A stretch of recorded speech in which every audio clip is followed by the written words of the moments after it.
Já, velkomin að Rauða borðinu í eftirmiddaginn á föstudegi klukkan 4. Þá höfum við það sem við köllum þetta vikuskamt. Þá förum við yfir fréttir vikunnar og fáum til þess aðstoð frá góðu fólki og þannig er það í dag. Hérna er komin Bjarki Þór Grönfeldt sem er stjórnmála sálfræðingur, vinnur hjá Landsvirkjun. Þeir þurfa á stjórnmála sálfræðingi að halda. Já, það er alltaf verið farsælt samstarf hingað til. Já. Saga Kjartansdóttir, hún er sérfræðingur í vinnumarkaðsmálum hjá ASÍ og Þóra Elisabeth Kjeld sem er kennari og nemendur, hún koma nær. Já. Svo heyrist betur í þér. Það er von á Árna Sveinsinni sem er kvikmyndarleikstjóri, hann er rétt ókominn en við látum það ekki trufla okkur. Það ég heyrði að þið voru að tala Kveiksþátt sem að var, það var fjallað víetnamskar naglastofur. Þetta er nú eiginlega á borðinu hjá þér, eða ekki, Saga? Jú, algjörlega, og búið að vera svona undanfarið ár eða meira, 1,5 ár sem að starfsfólk þessara naglastofa hefur verið að leita til mín og til okkar. Þannig að ég er svo sem búin að vera snúast í þessu dálítið lengi. En þetta er út allt. Þetta er í húsinu sem ég bý í og ég held ég labbi fram hjá allavega 4 á leiðinni heim. Naglastöðuna náttúrulega bara opnuðu hérna eins og gorkúlur bara svona síðustu 2-3 ár sko. Og alveg nokkrar á Laugaveginu, nokkrar á Hverfisgötu, það voru 3 í Mjódd á bara mjög litlum radíus á tímabili. Þannig að auðvitað var þetta eitthvað grunnsamlegt. Held að allir hafi séð það og við erum svo sem verið að fá svona ábendingar og spurningar bara utan úr bæi mjög lengi. Og já, við höfum náttúrulega farið þarna í eftirlit eins og við gerum og tala við starfsfólkið með aðstoð túlks eða túlkunar og en svo var það í rauninni eftir umfjöllunina walk-on-málið sem að sko fólki fór að leita til okkar. Þá með einhverja, þá kviknaði svona einhver von að það væri kannski hægt að fá einhver aðstoð og þau þyrfti ekki bara að fara á landi. En svo náttúrulega fór Vinnumálastofnun að kalla eftir staðfestingu á prófskírteinum. Þetta er svolítið teknilegt allt saman en þá fara þau svona að hrúast til okkar og núna, og við teljum að þetta sé sko... Þau sem ekki geta framvísað prófskírteinum? Já, þau náttúrulega framvísuðu prófskírteinu þegar þau sóttu en þau þurftu nú búið að breyta kerfinu og bæta það í rauninni þannig að þau þurftu að framvísa því aftur með einhverju svona keðjuvottun og geta það fest af því að þau er ekki með þessi prófskírteini. Og En hvað snýst þessi business? Snýst þetta það að láta fólk borga fyrir að komast til Íslands og skilja það eftir þar við litla vinnu eða? Sko, eftir því sem ég kemst næst og svona eftir því sem ég sýnist að þá er viðskiptamódelið, já, það er þannig. Það er að rukka fólk háar upphæður og svona algengastu upphæðin sem við heyrum eru svona 9 milljónir. En svo kannski borga fólk einhverja aðra upphæð, 7 milljónir eða eitthvað fyrir að fá barnið sitt eða fá maka í fjölskyldusameiningu. Sem að þessi sem er að reka þessar stofur geta útvegað með sérfræðingaleyfi hjá Útlendingastofnun. Akkurat. Þau eru með leyfi, sem sagt þau eru ekki í leyfisleysi en leyfin byggja kannski á fölsuðum skírteinum samt sem áður. Og þau komu í gegnum meintan atvinnurekanda.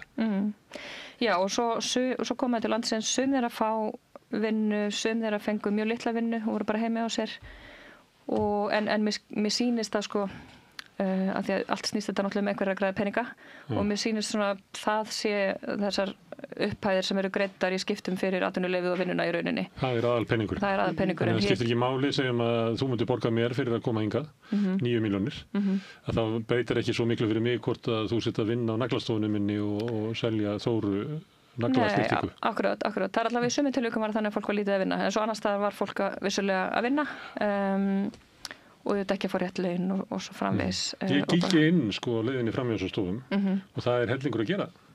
Það er hellingur að gera og ég meina ég hef séð að ég fór einhvern tíma, mér er svona minnistætt þegar ég fór í eftirlit hérna í Mjóddina í eina stofu klukkan var 10:30 morgun á virkum degi og það var setið í öllum stólum, sko 12 stólum og bara nóg að gera, þannig að En er þetta ekki líka, þetta er ódýrara og ég er saklaus eins og þessi hvað, en er þetta ekki líka, sko þetta er ódýrara, fólk veit ekki hvaða starfsemi var þarna á bakvið, ég held að margir hafi bara í forundran bara kváð fyrir að sá síðasta Kveiksþátt, ekki að ég hugmyndum þetta vændi allavega, þannig að ég bara spyr mig af hverju búið að taka svona langa tíma þetta er vitað, lögreglan virðist ekki hafa heimildi til að stoppa eitt eða neitt, þetta sérstakt að við séum ekki bara búin að taka á þessu miklu fyrr. Algjörlega. Líka því að þetta ekki eitthvað sem að sést í fyrsta skipti, þetta hefur gerst á allir Norðurlöndum og í Bretlandi og það er að finna fréttir þetta frá því fyrir kannski 5 árum síðan í Bretlandi og Finnlandi og svo framvegis. Hvað er ég búið að loka miklu fyrr? Dóttir mín sagði þetta við staðinn sem er í húsinu í okkur. Honum var lokað eftir svona 2 mánuði eftir að opnaði. Það hlóði svona, akkur lokur ekki sig bara strax. Því hún bara gerir ráð fyrir þetta sé svikamæla. Já, ég meina það er kannski ekkert svona einhlítt svar við okkur það tók svona langan tíma, þú veist, einhvern veginn að loka þessu þegar það var svona umtalað bæði í samfélaginu og á milli okkar í verkalýðshreyfingunni og þeim sem vinnur í stofnunum, það viss allir að það var eitthvað. En ég meina, ég held að, þú veist, þessar eftirlitsstofnanir, hvort sem það sé skatturinn eða vinnueftirlit eða vinnumálastofnun, þú veist, eru ekki nægilega fjármagnaðar miðað við tilefnið, þú veist, það er alveg á hreinu. Er ekki rétt munið á mér að allir einhverjum tilvikum það opnaði bara aftur 5 tímum seinna eftir að hafa verið lokað? Jú, eftir að heilbrigðiseftirlitið lokaði, jú, það er þannig sko, en það er náttúrulega rosalega margir angar af þessu máli sko, og veist, það er vændi, eða allavega grunnur vændi og svo einhver svona misneyting á vinnumarkaði, en svo er það líka útgáfa þessara atvinnuleyfa þetta, og það er þessi ólöglega sala, það hagnast á að vera milliliður fyrir fólk sem vil koma að vinna á Íslandi. Fólki sem kemur til ykkar, hvað er það, yfir hverju er það að kvarta?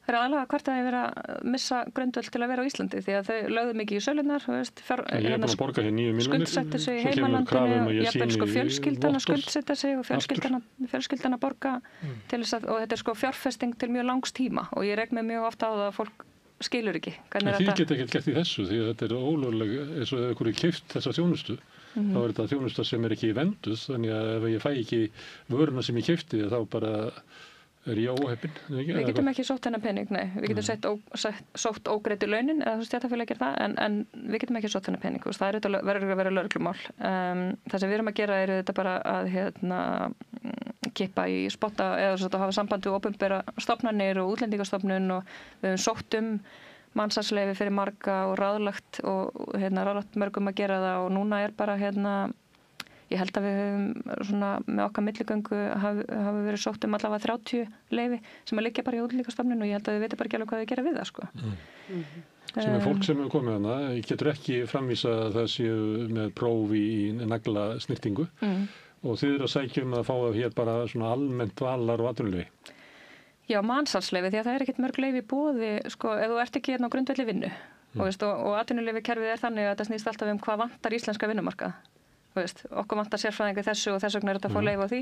Það er ekki nóg að vera bara með einhverja vinnu sko. Og þetta fólk er margt með vilyrðu vinnu bara í framleiðslu, afgreiðslu, en ekki í því sem eru sérfræðingar í. Ekki sérfræðingu og þá fá þau ekkert leyfi út af það. Þannig að þau þurfa að fá leyfi byggt á einhverju öðru og þá er eina leyfi sem við getum sótt í rauninni mansalsleyfi eða fyrir þolendur hugsanlegs mansals. Er það leiðilegt að bjóða þið að ræða frétt í vikuna og svo yfirheyrið þið bara? Nú er þetta víetnamskar naglastofur, það er ekki svo stutt síðan að var svona málum víetnamska veitingastæði. Já. Hvað er fólk sem að kemur frá Víetnam líklegra til þess að hafa keypt sig inn í landið heldur en frá öðrum löndum með það? Ég held að þetta með að taka greiðslu af fólki fyrir svona milligöngu atvinnuleyfi sé ekki bundið við Víetnam en það er hægt á því þegar að kemur að fólki frá löndum utan Evrópu sem að þarf sérstakt atvinnuleyfi til að dvelja hérna. Það getur ekki bara ákveðið að koma að vinna á Íslandi eins og EES-borgarar gera. Og það sem að laun eru mun lægri í heimalandinu og þú sér fram á að geta, þó þú skuldsetti þig, þá sér fram á að geta borgað tilbaka skuldina og svo gott betur og bara búið þér og börnunum ekki síst, sko, bara góða framtíð og jafnvel sent pening heim, þess vegna er þetta sko öll fjölskyldan einhvern veginn að fjárfesta.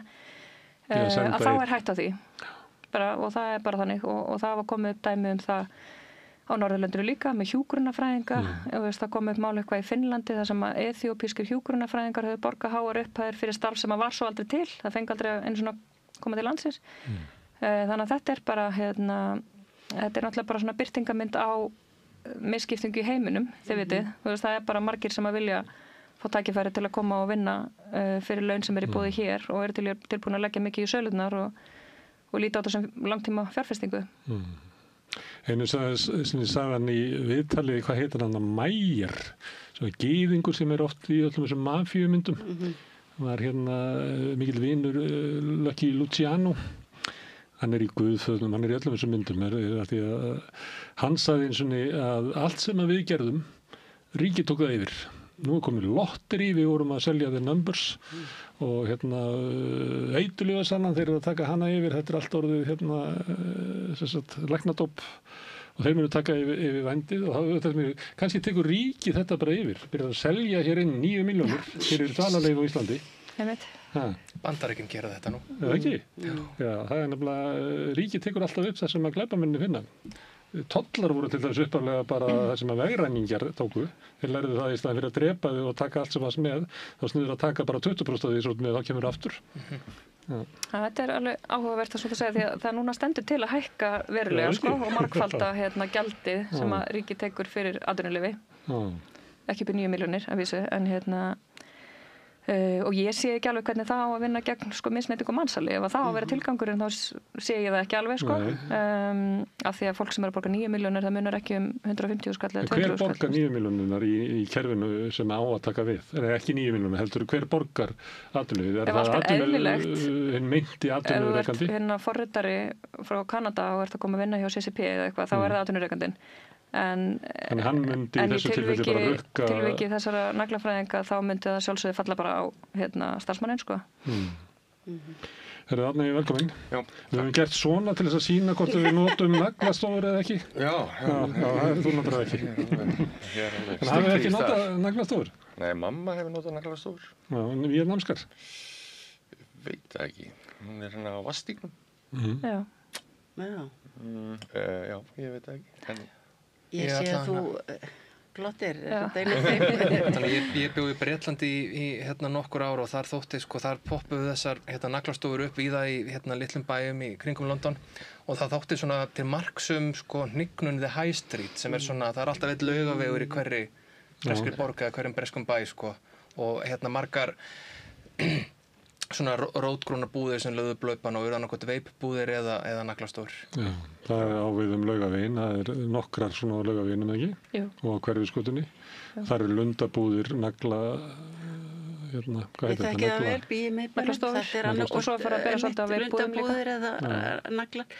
Ég ætla nú ekki að koma upp vin og vinkonur sem hafa notað þessar stofur en ansi margir hafa notaðar og það er náttúrulega, þetta er ódýrara líka. Það er náttúrulega líka einn angi á þessu er neytenda angin og líka bara starfsgreinin því að náttúrulega snyrtifræðingar hafa kvartað mikið. Hafa kvartað mikið og lengi og þetta er erfitt að vera að keppa við svona lágt verð sem að er þá að því að fólk er ekki að fá launin sín Og það hefur neytenda hugsunni okkur að þú koma inn ef við getum ekki keypt þessa þjónustu. Allir hægt að kaupa þessu þjónustu held ég. Það er mikil þrýstingur á því að brjóta niður svona bara vinnumarkaðinn getum við sagt vegna þess að við fáum það ódýrara. Það á við Uber og alla þessa leigubíla þjónustu. Volt og hitt og þetta og svo er það náttúrulega líka í gangi að fólk er með heimilishjálp og eitthvað fleira þannig að það er mjög víða verið að svona, við getum sagt, misnota innflytjendur sem að sætta sig við að vinna fyrir skítalinn. Það er inngróið inn í allavega íslensku millistéttina. Já, það er ekki hægt að neita því. Það verður gaman að sjá Mér finnst alltaf þetta koma í svona bylgjum. Núna maður sér þessa voltsendla rosalega áberandi núna og það er einhvern veginn maður veit alveg hvað er í gangi það veit það allir en samt bara heldur að við getum ekki lifað á þessum launum þetta er einhvern svikastarfsemi fyrir opnum tjöldum þannig finnst mér það allavega alltaf en svo er náttúrulega held ég fólk líka eða sem að ég hef séð fólk er rosalega duglegt samt að réttlæta fyrir sjálfu sér, og þá er það yfirleitt að kaupa þessu ódýru þjónustu. Já, því að þá er og það er bara sterk tilhneigingu hjá okkur mannfólkinu held ég, einhvern veginn, að þá er það en þessi menn vilja vinna þessu störf og þeir hafa kannski ekki mörg önnur störf. Nei, maður skilur alveg þá hlið líka. Og þetta er náttúrulega sem Volt segir líka. Já, og svo eru þeir náttúrulega með einhverja söluræðu. Akkurat. Já, ég meina að þú getur líka hugsað ef þú tildur að nýfluttu til Íslands og ferði í svona íhlaupavinnu að þú ert sko, þetta er gjaldmiðl sem mögulega þekkir ekki og þú veist 1.000.000 krónur getur hljómað mjög mikið en svo þarf að taka 24% virðisaukaskatt af því og 70% skatt og vantarlega tryggingagjald sem þið borga sjálfur, gerir maður ráð fyrir. Þannig að þá stendur hún ekkert mikið eftir, sko. Algjörlega. Nei, og svo hef ég ekki með alveg gufuruglega hegðun hjá fólki, sko. Það er að láta senda, sko, og sparka dót úr sjoppunni, skilja. Þá nennir ekki út í sjopp. Einmitt bara mjólkulítra. Þetta er aftengingin, sko, að fólk hérna nennir ekki að fara út í búð til þess að kaupa batteri. Kannski ættum við að fara að tala um þetta. Ameríkanar gerir þetta stundum. Þá heyrir maður að vera að tala um hnignun samfélagsins. Og þá er það þannig, hérna, lætur Mexikan að slá garðinn. Það er merki að þú ert að slá þinn garð sjálfur, Bjarki. Það er bara, þannig er samfélag byggt upp.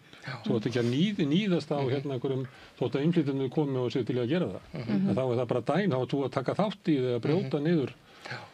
Sláðu þinn garð sjálfur, farðu sjálfur út í sjoppu. Já, þetta, hérna, ég veist ekki það. Hringdu í Heyvill, ekki í Volt, eða hvað það heitir. Já, ég veist ekki þetta virki í Bandaríkjunum, það er áhvert að sjá þetta á Íslandi. Veit það ekki, við erum aðeins animalinn Bandaríkjamaðurinn, sko. En ég man eftir þegar ég byrjaði að heyra þennan tón sem var verið að tala í Bandaríkjunum, að það var þessi hugmynd að við getum eyðilagt samfélag okkar með þessum hætti. Alveg sammála því, sko, og au pair og annað sem ég er óþreytandi að benda á, sko, sem að mínum að þetta er að breyta samfélaginu á okkur hátt, þegar það verður eðlilegt að barnafjölskyldur sé með au pair og náttúrulega ég passa maður að alhæfa ekki allar au pair en svona það sem maður sér á samfélagsmiðlum er oft verið að láta þær vinna hansi mikið og eru bara einhvers konar vinnukonur, sko, og jafnvel að líka þrífa önnur heimili og svona. Já, það er ekki gott að ala barnið sett upp í slíku umhverfi þar sem er einn aðili sem kemur að uppeldinu er augljóslega með aðra stöðu heldur en annað fólk. Nei, og líka bara... Ég myndi ekki mæla með því við fólk að ala barnið upp þannig.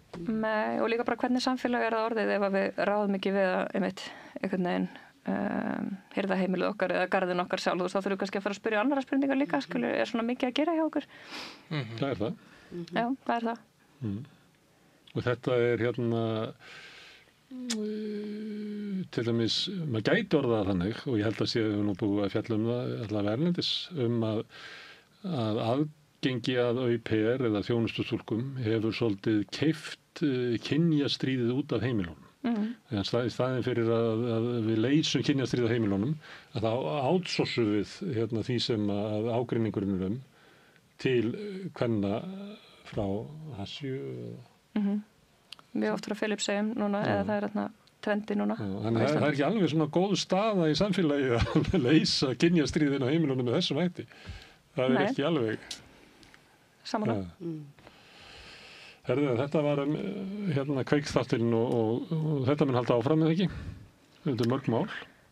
Jú, það er ennþá ég er ennþá svo sem bara svona að bíða eftir að Útlendingastofnun og dómsmálaráðherra bregðist við þessari stöðu sem við erum búin að vera benda á reynda lengi en oft er það þannig að þegar eitthvað kemur í fjölmiðlum og þá svona neyðist fólk til að bregðast við, sko. En jú, svo eru þetta fullt af öðrum málum líka, sko. En þessi tvö mál hafa verið mjög fyrirferðarmikil hjá okkur, Walk-on-málið og þetta mál. En svo eru þetta bara svona þessi hversdagslegu kjarasamningsbrot og allt það. Gamla góða. Já. En hvað heitir hvað heitir með sendla, bláu... Volt. Volt, já. Er þetta ekki að skoða það? Við erum mjög mikið að skoða það, jú. Maður sér það nú bara, þegar maður sér fólkið með þessar töskur. Já. Ég get bara, maður sér að þarna er eitthvað að, sko. Já. Ég er náttúrulega bara... Ég var einhverjum að segja það. Bæði einhvern veginn sprakk þetta svo stuttum tíma og svo er einhvern veginn bara út allt. Já, Íslendingar tóku þessu bara mjög fagnandi. Þetta er búið að vera viðtekið svona þjónusta bæði Bandaríkjunum, Bretlandi og sjálfsagt víðar mjög lengi. Og það er hryllilegar afleiðingar. Algjörlega, þessi lausamennsku væðing alls, sko. Hryllilegar afleiðingar, algjört eitur í samfélaginu og við erum að berjast fyrir að burtu með þetta. Ég menn þetta er bara eins og þegar gæjarnir á þriðja áratugnum voru að mæta bara niður á höfn, skilur. Nákvæmlega. Þetta er bara sama harki, sko. Bara hvaða vinnir í dag, sko, í boði. En á móti kemur, eins og þið nefnduð áðan líka, þá er þetta náttúrulega bara einhver neyð. Það er að nýta sér neyð. En við þurfum að passa okkur á einhvern veginn að gefast ekki upp fyrir því. Við höfum samt að segja bara, já, þetta eru kannski störf sem að geta virkað vel fyrir þennan hóp en þetta eiga að vera þá góð störf, þú veist, þau vera vel launuð. Já, það þarf að vera eitthvað standard. Sko. Já, við megum ekki einhvern veginn gefast upp fyrir því að það sé bara til eitthvað fólk sem að vill, eða til í þetta, sko. Svo þetta oft fyrirtæki það sem bara einhver sem á eitthvað app, sko, tekur 30% kött af öllu sem eiginlega bara fáránlegt businessmodel, sko. Eins og í þessu leigubíladóti, þá bara eitthvað svona huldu fyrirbrigði sem að tekur. Já. Ég menn þetta lítur að ganga út á eitthvað þannig. Eins og Booking.com sem að tengist nú kannski ekki sem að vinnuðu þrælkun. En það sem að þeir taka sko 20% af hótelgjaldi fyrir að eiga eitthvað app. Já, það eru náttúrulega svakalegir hákallar á þeim bransa, í þeim bransa, en það held ég fullt af hótelum í Evrópu núna loksins að eitthvað... Já, ekki, eitthvað mótmæl, eða svona spilna fótum. Evrópusambandið að reyna að hemja þá. Já, þeir ætla að fara í eitthvað málaferli. Já. Út af því að staðan þeirra á þessu markaði var bara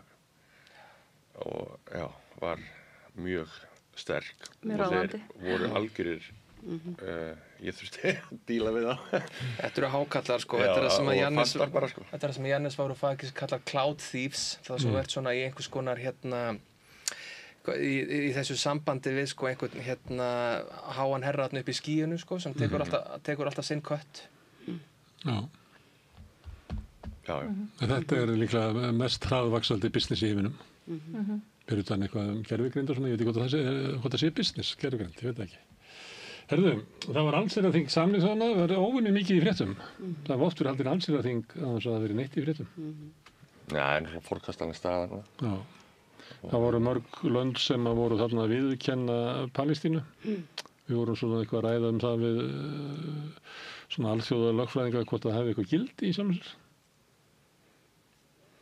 Ég veit ekki, ég held að þeir sem hafa fylgst með hafa nú mest verið að horfa til þess hvað Trump var að segja og ég veit ekki að mann setur hljóðan þegar maður heyrir leita og tala með þessum hætti og ég... Hlustar á þessa klukkutíma aldrei þessu vant þá ákveði ég að horfa á ræðuna og ég satt eftir bara, ég vissi ekki eiginlega hvað ég átt að segja. Ég meina, hann talar hérna að Amerika sé the hottest country in the world with the strongest army and the strongest economy.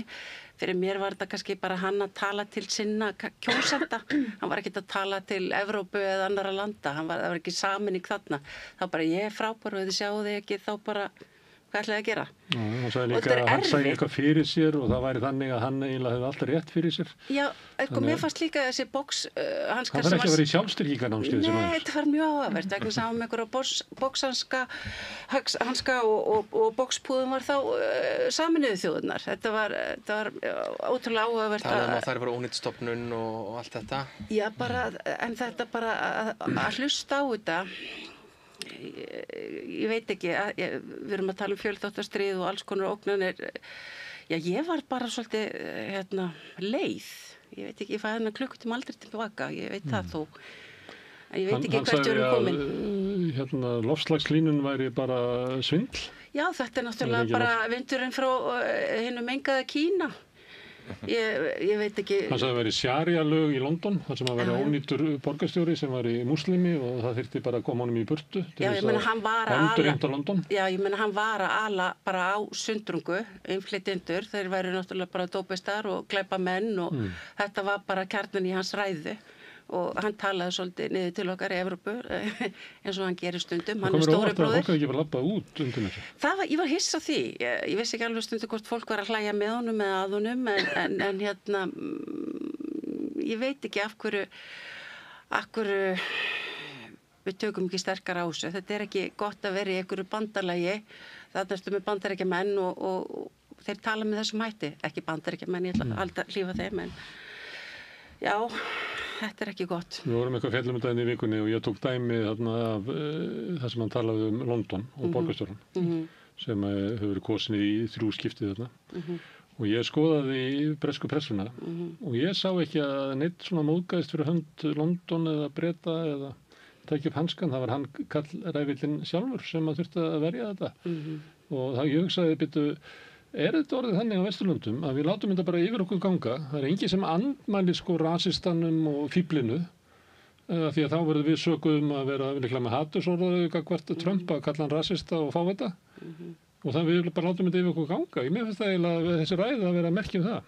Það eiginlega engin viðbröð. Ég hefði séð bara fólk labba út þarna. Eins og akkur löppu ekki bara múslimalöndin út þegar undir þessu helvítist þvælu í manni. Ja, þeir löppuðu út í dag þegar Netanyahu og margir þá löppuðu margir út reyndar en hérna, já. Trump aðal stuðningsmaður þjóðarmáls á Gaza. Jú. Akkur situr fólk undir þessu? Við erum bara orðin ónæm fyrir þessum stælumíunum og ég rakst á einhvern gammalt myndband á hann daginn frá því kosningabáraturum 2015 eða hvort það var 2015 að stemma árs 2016 og maður sér einhvern veginn sko, þú veist þetta er 10 ára gammalt myndband og maður sér einhvern veginn hvernig það hefði sko dimmt yfir honum á þessum tíma. Þetta er orðin einhvern veginn maðurinn sem við sjáum í dag er einhvern veginn miklu grimmari öllu leiti einhvern veginn svona fórhertari og reiðari og þú veist maður er bara fylgst með þessu þú veist þessu ferli á þessum tíma og maður velti alveg svona reynilega fyrir sér hvar mun þetta enda því að og nú er hann búinn að stilla upp sko það er veggur í Hvíta húsinu sem eru myndir af forsetum Bandaríkjanna hann er búinn að taka út myndina af Joe Biden og setja mynd af svona autopenna, svona sjálfskrifandi penna í staðinn.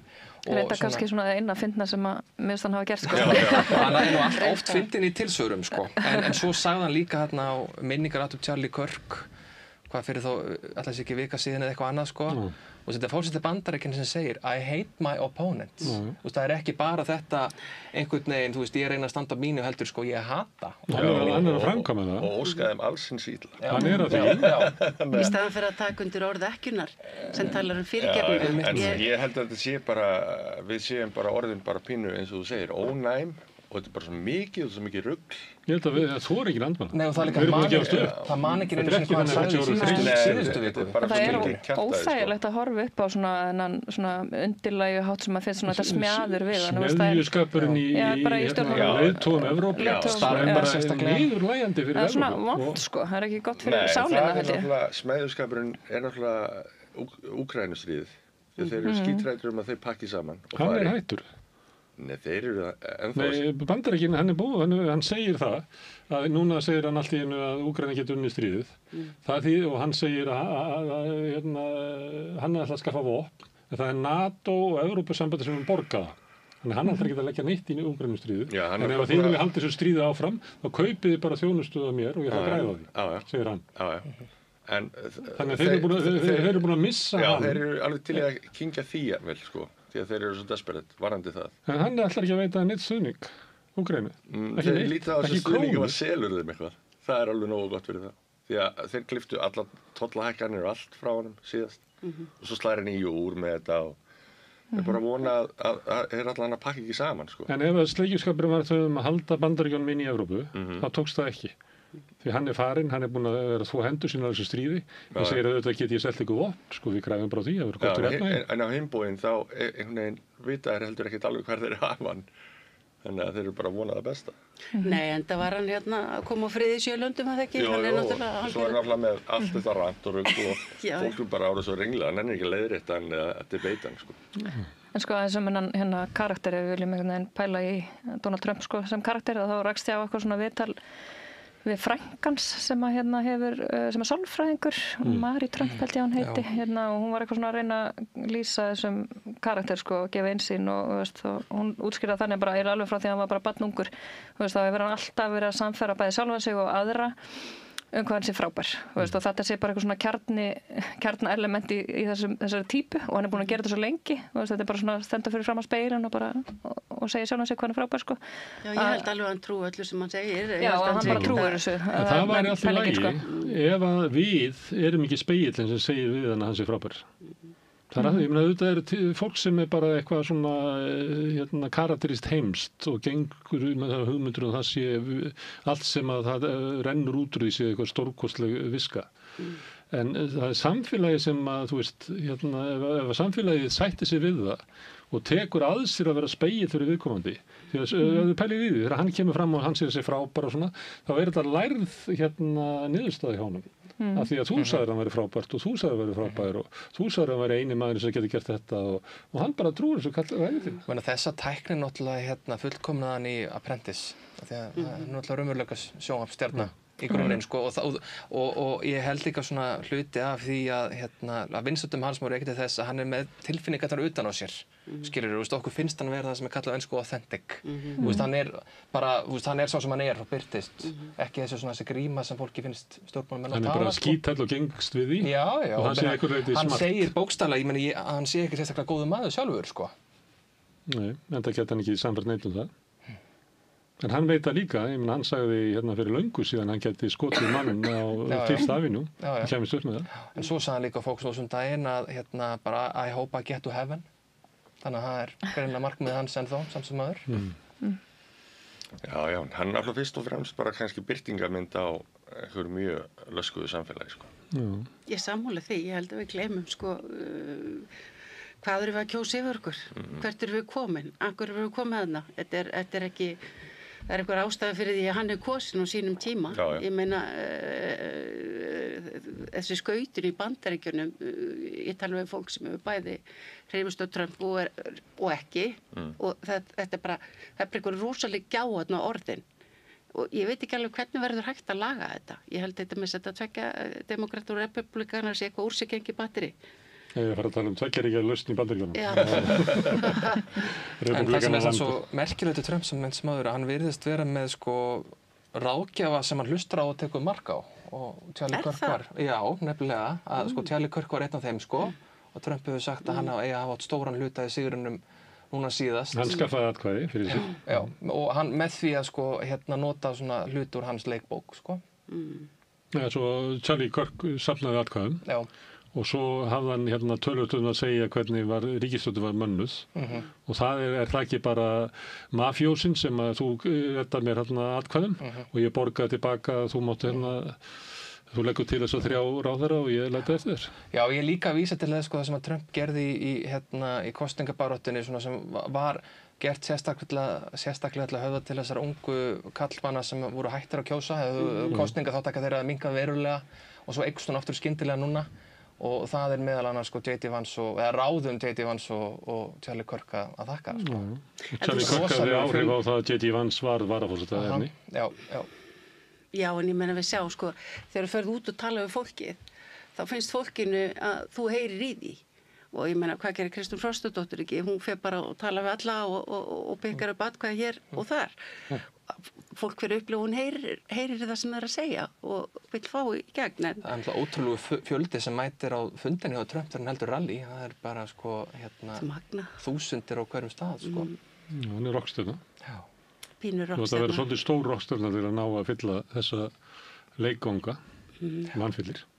Hann er kannski ekki alveg á leikvöllum, hann er ekki alveg Bruce Springsteen, hann er svona aðeins stjarnan fyrir neðan.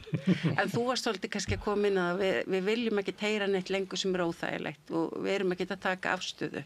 Við erum einhvern veginn bara svona horfum á bara allt líða hjá og svo kom einhverja fréttir eins og af naglastofunni eða einhverju og þá bregður okkur rosalega. Ég meina, ég get alveg gengist við því að ég hef ekki verið nógu kannski, ég veit ekki, mér finnst bara heimurinn bara á hraðri niðurleið og ég bara stundu slekk á sjónvarpinu, hreinlega.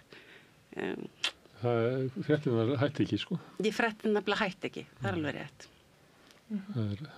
En auðvitað eigum við að fylgjast vel með og taka afstöðu og láta málun okkur varða.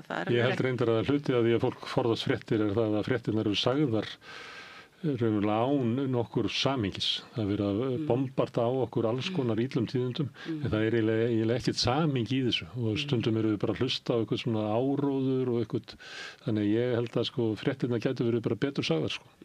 Því að ég held að við getum alveg horfst í augu, við erum manneskjur, við getum alveg horfst í augu við slæma tíma og við getum horfst í augu við erfiðleika og þú veist, við erum ekki bara einhverjir vesalingar sem að bara viljum bara fá einhverja Disney-fréttir, það er ekki þannig, ekki fólki sem ég þekki allavega. Nei, en mér fannst það samt svakalega tölur hann daginn fólk sem slökkti reglulega frétt, eða bara hlífur sér við fréttum, það var bara 40%. Náttúrulega líka bara svolítið mikið í gangi, ég held að það sé líka það og kannski erfitt að búa til einhverja lógík út úr öllu sem er að gera, sko. Það er búa til einhverja narratífi sem að make sense fyrir fólki, sko. En það er eitthvað þróun sem er umhugsunarverð. En hópurinn sem að fylgist með svona fréttum og því sem hefur kallað svona current affairs, hann hefur aldrei verið stærri en svona 20%. Já, Þú veist, við þessi sjónvarpsstöð hér sko hámarkið okkar ekki 100% af landsmönnum sem að horfa á okkur. Nei. Hámarkið væri að við verðum að vera með nálgast 20%. Já. Í einni mælingu sögðu 12% hlusta eða horfa á þáttun okkar einhvern tíma vikunar. Ég held að við séum bara, ég meina við förum ekki hærra en 20%. Af því að það bara líka fólki sem ekkert að fylgjast með fréttum og telur það, við hefur aldrei gert það sko. Nei, og íslenski fjölmiðlar eru náttúrulega í vanda almennt líka sko. Það svona, manni finnst verið svolítið gap á þessum þessum markaði, þessum vettvangi sko. Maður svona finnur líka alveg fyrir því þegar fréttablaðið fjall að þú veist, það var nú örugglega ekkert endilega fullkominn fjölmiðill en það var samt mjög mikilvægur fjölmiðill því að nú bara morgunblaðið eftir í prentmiðlunum. Það ekki nógu víð spönn sko. Og vikublaðið, viðskiptablaðið. Já, einmitt. Sem nú eiginlega sama fyrirbrigði. Já. Þetta náttúrulega mjög alvarleg staða og þetta leiðir til þess að til dæmis ég upplifi það að RÚV taki svona meira mið af mogganu núna heldur en áður og það þetta bara eins og svona þannig það bara, eins og aðdraðarafl sko. Eins og kýrist niður á þingi þegar það bara stjórnarandstaðan til hægri að þá mun ríkisstjórnin færast til hægri. Það bara, þannig gerist það.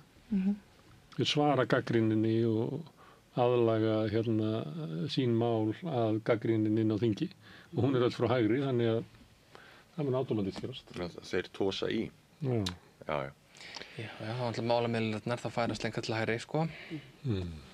Herðu Bjarki, þú ert tveggja stjórnmálasálfræðinga á landinu, ekki?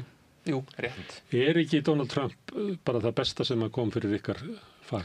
Sko, hægt að hugsa sér betri feng? Ég get allavega sagt að það var hann var mikill fengur fyrir mitt doktorsnám sko, hann hefði nú farið allt öðruvísi sko ef hann hefði ekki verið að gefa mér hugmyndir okkur með einasta degi sko. Og hann náttúrulega líka bara svona það svo mikið af hlutum sem að hann gengur og segir sem eru svona einhvern veginn sem eru svo præmal sko, sem eru samt svo mannlegt líka sko, bara einhvern veginn hvernig þú tilbúin að fórna meiri hagsmunum fyrir minni og fleira slíkt sko. Þannig að ég meina hann náttúrulega í grunninn skemmtikraftur sko og þessu leiturinn til, ég meina hann kemur upp úr náttúrulega koma gullkorn mjög reglulega en ég held að þetta sé allavega mjög gott fyrir birtingar af stjórnmálasálfræðingum sko. En þú getur ekki útskýrt hann? Nei, sko, þú veist, ég held að hugsa að klínískur sálfræðingur myndi líklega að segja að hann væri með narsissíska persónuleikaröskun. Það sé augljóst. Það sé fyrir eitthvað augljóst, en sko, hann náttúrulega líka talsveit mikil tækifæri sinni. Og það það sem kannski svona, sem svo merkilegt við hann hvað hann hefur tekist að sko, smala óbúðslega ólíkum hópum á baku sig. Þú veist, þú ert einhvern veginn með sko evangelíska kristna og algjörlega trúlausa fjölskyldumenn og allt þar á milli og líka stóran hluta af miðjunni sem einhvern veginn tekur bara við einhverjum svona, þú veist, vísbendingu frá flokkunum sko, eða þú ert republikani. En Ronald Reagan gerði þetta líka, hann var með þessa sömu hópa. Já, og hann notaði líka slagorðið Make America Great Again sko. Hann notaði þetta sama. En varðandi, nú oft þannig að þegar verið að tala og þá talað Trump eins og þetta sé mein í hausnum honum, sama á við Putin og svona. Og þá segi ég stundum að við verðum að muna það að þessi menn að framfylgja stefnu sem að nýtur meirihluta stuðnings þeirra þjóðs. Ekki hægt við að við gerum of mikið úr persónu Trump og sjáum kannski ekki að hann náttúrulega talsmaður ákveðnar byltingar. Þú nefndir evangelíska kirkju sem þjóðurnis sinnuð hvít evangelísk kirkja í Bandaríkjunum sem eiginlega reyna að ná völdum. Þeir reyna að ná völdum inn í listum og skemmtanaiðnaði og fjölmiðlum. Þeir reyna að ná völdum inn í menntakerfinu, þeir ætla að ná völdum inn í dómskerfinu og þeir eru svona hægt og bítandi sem að þeir líta á sem einhver svona gaggbyltingu fyrir að þeir sem hafa náð þarna völdum bara hugmyndastefna eins og við heyrum í Kastljósi, þetta bara hugmyndafræði sem hefur unnið. Það var hugmyndin að bara það sem kemur út úr háskólanum okkar bara hugmyndafræði og vinstri menninir náðu háskólanum, vinstri menninir náðu Hollywood, vinstri menninir hafa náðu fjölmiðlunum og við erum að endurheimta þetta allt saman. Þannig að sumileyti er Trump tæki þessar hreyfingar til að ná bara völdum á ýmsum sviðum samfélagsins. Nei, að því þú nefnir hérna áðan með sko kostur út af meiri hluta og stefnast sem að stendur fyrir það, ég sá einhverja tölur bara núna, ég held að það hafi verið í gær sem var skoðanakönnun sko ýmsa málaflokka, hvort treystur republikunum eða demókrötum fyrir vissum málaflokkum og þetta er stuðningur við Trump fer minkandi sko, það er alveg eins og gerast á fyrra kjörtímabilinu en hann engu að síður nýtur talsverðs forskot í sko tveimur málaflokkum sem að almenningi í Bandaríkjunum finnst mér mikilvæg, það eru efnahagsmálin og innflytjendamálin. Þú veist, það er ég er ekki viss að sé sko meirihluta stuðningur í Bandaríkjunum við til dæmis þessari herferð núna sem er í gangi þar sem að svartir jeppar keyra borgir í Bandaríkjunum og targetera fólk. Þú veist, ICE sem er landamæra öryggisgæslan og þetta er mjög ógnarlegt sko, fólk bara kippt upp í bíl og það hreinlega bara hverfur. Og en engu að síður, þú veist, það er hann keyrir til þess á þessari, þú veist, þessu sentimenti stór hluta almennings. En sem stjórnmálamaður þá er svona approval rating á honum kannski 43-44%, svona eftir að hafa dalað svolítið. Hér Starmer með 17, ég held að Macron sem 12.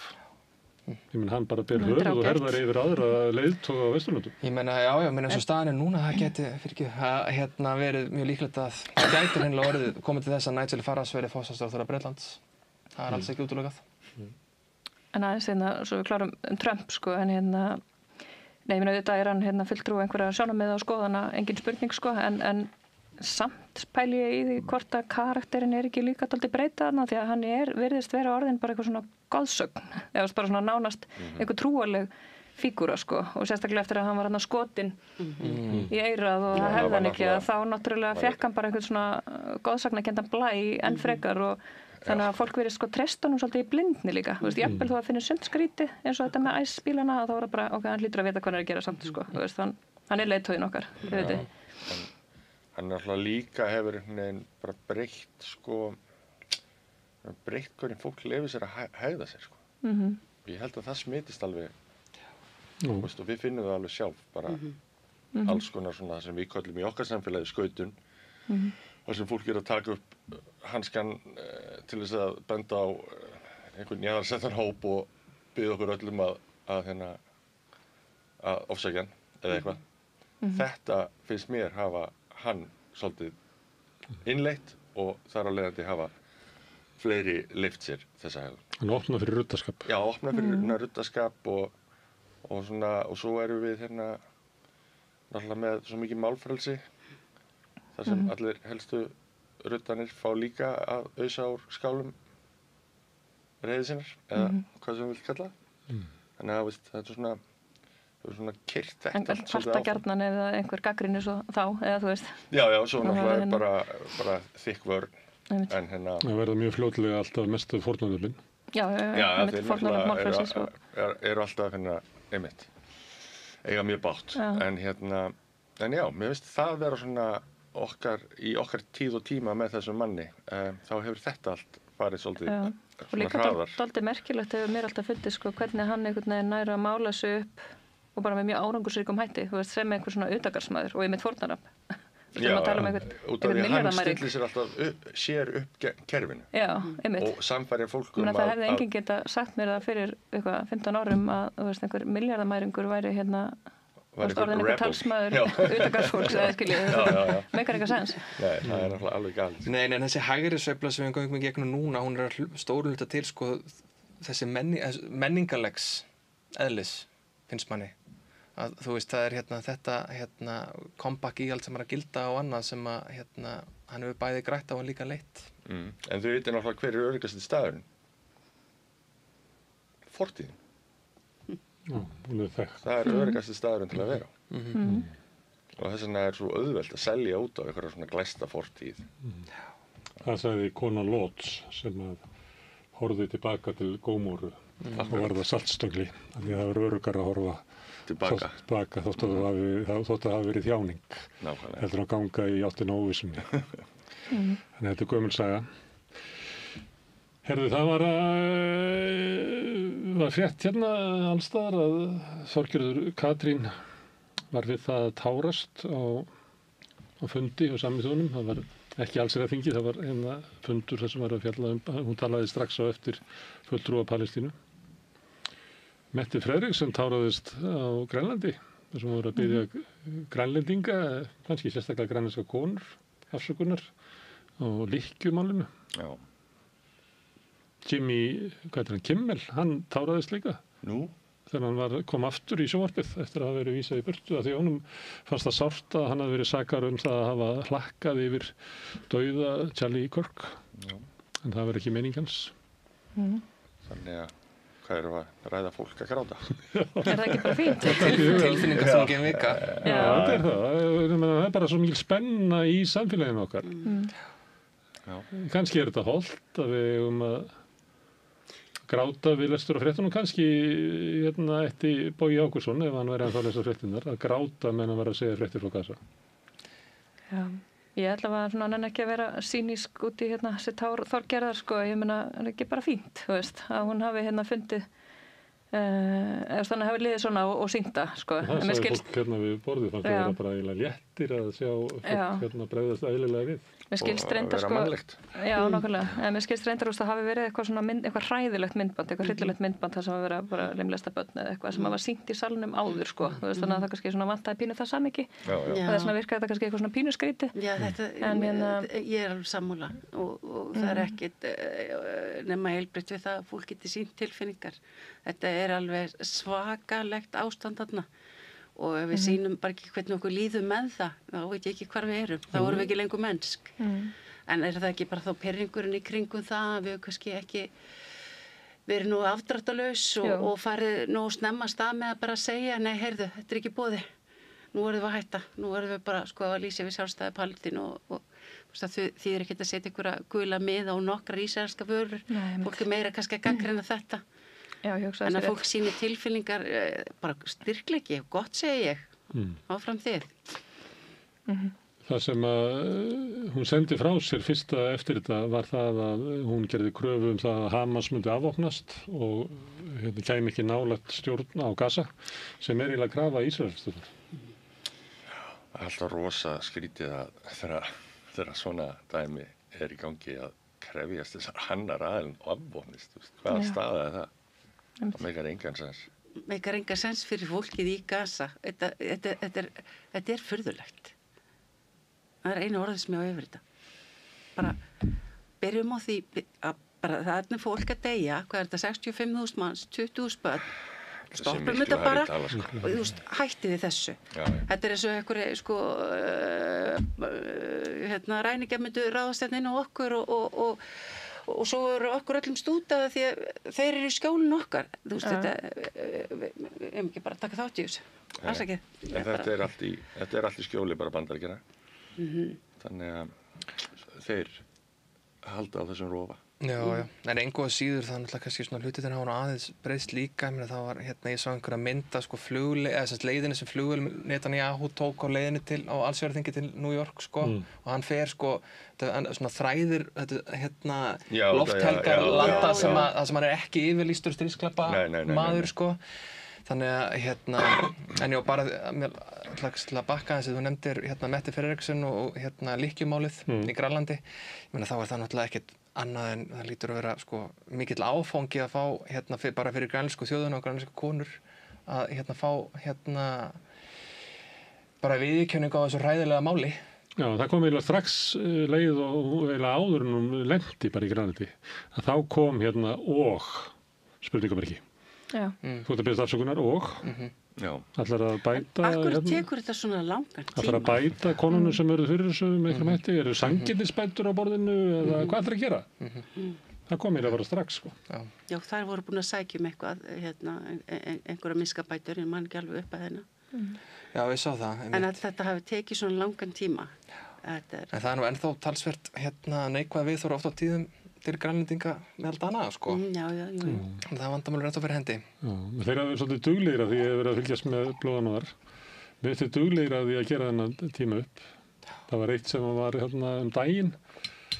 Þá kemur fram að Bandaríkin voru náttúrulega með herstöð þarna í Thule og svo voru þau með alls konar framkvæmdir hér og þar Grænland. Og þá bréf frá dönskum yfirvöldum að herinn ráði ekki innfætta í vellaunuð störf. Heldur Danir sitji fyrir þeim. Einir af þeim. Já, þetta bara, þannig það eiginlega bara samskipti Dana og við Grænlendinga eru bara eiginlega endalaus skandall, sko. Og ég veit ekki hvort það standi sig vel. Jimmy Kimmel, ég tók þetta fólk sem var að tárast, ekki að ég var að finna að því að fólk var að tárast, alls ekki. Ég var að leggja til að Bogi Ágústsson myndi tárast þegar hann var að lesa hvað var margir drepnir í Gaza í dag. Jimmy Kimmel, hann snýrði aftur. Hafið þið óttist málfrelsi, tjáningafrelsi falli í Bandaríkjunum? Já, það er ekki lengur farið bara. Þetta bara birtingamynd af því. Þetta bara eins og þú varst að tala hann að keyra henni áfram. Nei, ég meina hann búinn að segja, Trump búinn að segja sjálfur og honum finnst bara verulega ósanngjarnt að það séu eins og hann segir það heilu sjónvarpsstöðvarnar sem að gangi út á það að gera grín að sér og hann segir það komið sterklega til grein að hreinlega taka aftur útsendingarleyfin hjá þeim af þeim sökum. Menn þessi maður forseti Bandaríkjanna, þessi orð hafa talsvert mikla þýðingu. Já, og þeir greinilega eru bara hræddir, allir þessir risar, þessir mídíarisar, eru greinilega það hræddir að þeir eru einhvern veginn samt svo miklu öngstræti með þetta því að þú friðþægir aldrei bullíinn, sko.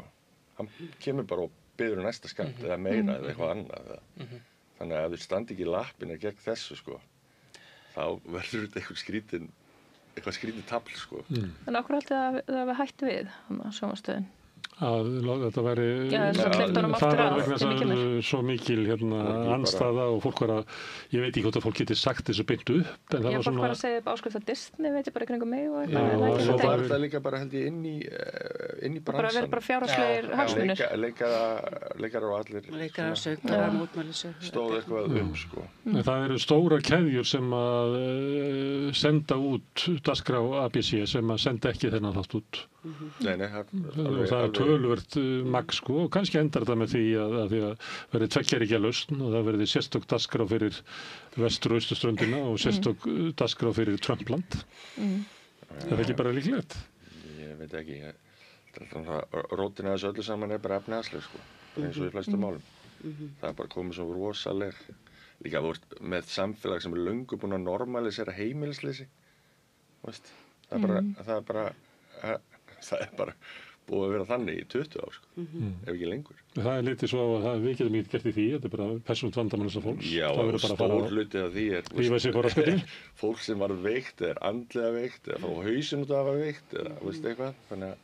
Eða út af eða reikningu vegna heilbrigðisþjónustu. Já, ég er að meina það. Þannig að, og samfélag sem einhvern veginn lætur þetta allt yfir sig ganga og þá er það til rosa gjá á milli ríkra og fátækra. Þannig að þetta er bara allt birtingamynd af því, held ég. Nei, menn einu sjáðu að svo var fór hann í opinbera heimsókn til heitti Karl Breta konung og Gír Starmer og fleiri og hann tók alla tæknireisana með sér. Þeir voru með honum í opinbera kvöldverðunum eða hvað þetta er kallað, þetta er Buckingham Höll, sko, Som Altman og Tim Cook og fleiri, sko. Þeir eru brotnir skósveinar hans, en þetta var líka svona nota til þess að sýna, sko, tæknigeirinn með mér, skilur þú veist, og Það sýna einhverja svona bara breiðfylkingu. Já, meira sko það að sko hann hefur, eða þeir hafa völd yfir tækninni, skilur þú veist, þetta voru allir topp gaurarnir í gervigrindinni og samfélagsmiðlunum, sko. Já, ég meina þetta er náttúrulega líka bara búin að vera lykillinn að, eins og núna er hann að fara í einhverju mála, vill kæra þessar gæja sem hafa í gennum tíðina þorað að nefna það að það var upplýsingaóreiða og alls konar fiktir í fyrri kosningunum hans sem höfðu áhrif, ekki bein áhrif en örglu sem sagt það margir í mun að hann var kosinn og það hefur alveg komið út skýrsla þetta fyrir nokkrum árum nema nú má ekki nefna þetta, sko. Cambridge Analytica, ekki satt? Nei, Cambridge Analytica, það var testferlið á Englandi fyrir Brexit. Það var sama dæmi og það er löngu búið að sýna líka fram á það. En hann er líka, nú hefur verið ákærað þá sem að ákærðu hann, þannig hann er í hefndarleiðangri. Já, hann er í einhverjum hefndarleiðangri og svo náttúrulega má vekja upp þær spurningar hvort að þetta sé ekki bara allt runnið undan rifjum Rússana, því að þeir bara eru búin að stunda svakalegan svona óreiðu hernað inn í Vesturlöndin. Og það er svona eins og hans plott sé svona eins og að reyna að eyða Vesturlöndum svona hægt og rólega innanfrá með okkur eigin meðum. Og skapa óreiðu, óvinningu, allt þetta kjaftaði. Að það held ég bara, Rússarnir mjög framælega í því, sko. Og svo líka bara eitthvað, þú veist, Elon Musk að ávarpa einhverju fjöldasamkomu í London að hafa áhrif á stjórnmálinn þar, eða þannig að það er ekki Jú, en allir þessi bara Rússar. Suður-Afríku innflytjandi fóru að Bandaríkjunum að ávarpa þjóðveldasamkomu í Bretlandi. En allir þessi tækningar, þeir eru löngu búin að fatta að þetta framtíð. Þannig svona dividar og conqueror í dag. Það með upplýsingaóreiðu og skipa fólk í fylkingar og bara gamaldags þjóðernishyggju og rasisma. Hún mjög góð uppskrift. Ég hef sagt eitt frasa í svona 10 ár að þeir sem auðgust á tímum ífrjálshyggju munu verja auðsinn með rasisma. Við lifum þann tíma núna. Herðu, en að því að nefnir þetta með Rússana. Já. Pútín svona típa. Það kom einn með þá svona mynd að Pútín var staddur í Austur-Þýskalandi, svona það leyti þegar Sovétríkin að hrynja. Og hann verður eiginlega upplifir að sjá svona kerfi hrynja innanfrá. Og þessi reynsla hans, hann fattaði, ding, svona sigra maður vestrið. Hann brotnar innanfrá. Já, ekki beinu stríði. Nei. Já, þetta þessu drónarnir í Kaupmannahöfn og Oslo. Það bara skapar einhverja úlfu og þá bara herrvæðist Danmörk og sogar meiri peninga út úr velferðarkerfinu og það skapar félagslega óstöðuleika og það verður jarðvegu fyrir alls konar vitleysu og svo situr hann bara og horfir á og hlær. Danmörku núna, sko, því að fólk náttúrulega bara skilur ekki hvað þetta það veit enginn almennilega hvað hvaðan þessar vélar koma, þannig að þetta náttúrulega bara hver sem að gera þetta, hvort sem hann eða einhver annar, þá auðvitað tilgangurinn að sá fræjum ótta og óvissu. Já, og tortryggni. Og stjórnvöld stökk á það. Já. Það er allt, hverju einasta setning sem stjórnvöld segja, íta undir það. Já, líka það enginn sem segir, heyrðu, við skulum þú verður ekki að deyja þessum dróna, við skulum bara taka þessu rólega. Ef við komum til að segja það í Danmörku, hann þið bara settur í bönd. Það orðið ástandið á Vesturlöndum. Nei, og líka, ég meina, þetta stríð, sko, þetta svona gambit stríð, út af því að öll þessi vígvæðing og rugl í Evrópu núna, það náttúrulega bara eftir að soga peninga í eitthvað kjaftaði. Það miklu meira trikk heldur en að reyna að vinna eitthvað land, sko. Það bara veikja Evrópu innanfrá. Ekki núna herkvæning, konur eru kattar í heri núna í Danmörku. Ég veit ekki alveg hvert við erum komið með. Stórt skref í feminískri baráttu. Já, en það segir okkur líka að... Það sér fyrir sig sko ríkisstjórn Katrínar Jakobsdóttur styrkja Dani til þess að búa til búninga fyrir konur. Eins og gerði í Úkraínu. Segir það nú ekki. Það segir okkur líka, þú veist, Danir eru að hugsa, vígvæðast eða svona, efla sig og allt þetta. En ég alveg sammálið, þetta skapar ótta hjá fólki, þetta óþægilegt og kannski svolítið vera að ýta í Daninn og segja, sko, sjáu þið hvað varnarlaus. Þannig að þetta næri svona tilgangi að sá fræjum ótta því miður. Já, og örugglega réttlætir mitt bara meira og meiri fjárfestingu í þú veist, að herrvæðast og vígbúast og allt þetta, sko. Já, og ég meina að vera að pumpa upp þetta hlutfall í NATO og þetta bara öllum vígstöðum. Við höfum aldrei heyrt okkar ráðamenn tala með öðrum eins hætti og síðustu mánuði. En ekki gleyma því að sko Lavrov sagði í vikunni að sjálfsögðu Rússlandi stríði við Evrópu. Það segir sér sjálft. Já, hann vil halda sinni narratífi og einmitt til þess að sá ennþá fleiri fræjum hinum einn. Það myndur ekki draga þá ályktun að NATO veri í stríði við Rússa? Þeir senda vopn til Úkraínu og við sendum vopn til Úkraínu. Við erum í stríði við Rússa. Þetta er proxy-stríð, eins og var á 20. öld. Það væri bara heimskulegt að horfa ekki þannig á það. Og sömuleyti ætti Vestur-Evrópa og Vesturlönd að búast við að fá stríði heim. Það er alltaf þannig og hegist stríði þegar það kemur heim til því. Þetta er mjög óþægilegt, sko, óþægilega tilfinningar. Þetta er komið svona nálægt manni svona landfræðilega, sko, en Eru þið með svona viðurlagakassa heima hjá ykkur? Nei, komið bráð þegar ég sá þetta. Ég er úr sveit en ég hef aldrei átt frystikistu, sko. Nei, fer bara aftur heim í sveitina kannski. Ert úr sveitinni, hefur ekki átt frystikistu? Ég held að væri tilir þið að búi í sveit. Já, náttúrulega heim í fóröldurum mínum, sko, en hérna í blokkaríbúðin hérna í bænum, þá erum við bara með lítið ískáp, sko. Ég er náttúrulega fólk í sveit sem frekar með frystikistu. Já, sjálfsög. Þetta til dæmis, við stundum verið að ræða þetta hérna og þá er verið að segja, pröfa ég að segja, ég meina það er eins og þingmannanefndi sem gaf út einhverja mata og öryggishagsmunum Íslendinga, það var ekki minnst á frið eða diplomasíu eða neitt að við ættum eiga góð samskipti við nokkurn mann. Heldur bara hervæðingu, það hervæða held ég vestur-norræna ráðið þarna með Færeyingum og Grænlendingum, þetta bara hervæða allt. Og maður segir, betur, hvað, er ekki eitthvað skakt þarna?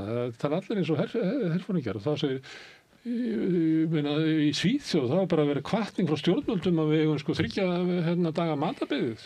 Og þá er það notað sem rök eins og það sé lógískt að bregðast við því.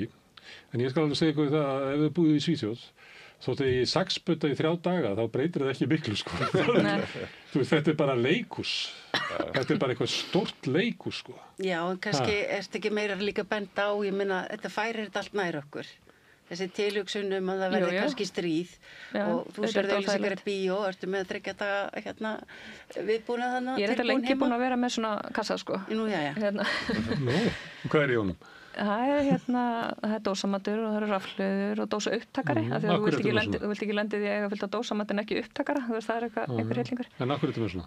Þetta er bara eitthvað svona, ég held ég að byrjaði á þessu þegar það var svo mikið óveðrum og það var rafmagnslaust. Þetta er bara eitthvað svona, ég átta maður að þetta er ekki alveg lógist, sko, en þetta er svona tilfinningalegt viðbragð við einhverju ógn, sko, að geta séð fyrir mér og mínum í nokkra daga, sko. Og en svo reyndar líka, sko, hann er ekki alveg tilbúinn, þú veist, ég er alltaf að vinna í honum, en líka, sko, afrita vegabréfum og eitthvað svona til að sanna deili á þér og það kemur nú bara því að ég... Já, það maður sé algjör prepper, sko.